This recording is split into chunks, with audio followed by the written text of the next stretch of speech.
পাঁচজনের সেজদা দিতে পারবেন, জায়েজ, আমার কথা না। এক নাম্বার হলো মা, দুই নাম্বার হলো বাবা। মা বাবাকে সেজদা দিতে পারবেন, পীরের সেজদা দিতে পারবেন, ওস্তাদের সেজদা দিতে পারবেন। এবং যদি সুবিচার রাসূলিল কারীম আম্মা বাদ, সিজদা তাজিম ইয়া সিজদা ইবাদত একই বস্তু।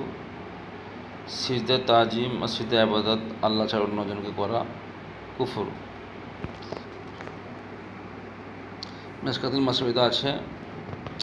وعن أبي هريرة قال قال الرسول صلى الله عليه وسلم لو كنت أمرا أحدا أن يسجد لأحد لأمرت المرأة أن تسجد لزوجها রাহ তিরমিজি।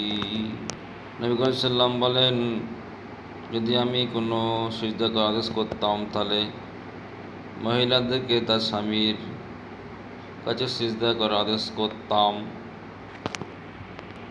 তাহলে বোঝা গেল আল্লাহ ছাড়া কারোর সামনে সিজদা করা যাবে না, হারাম।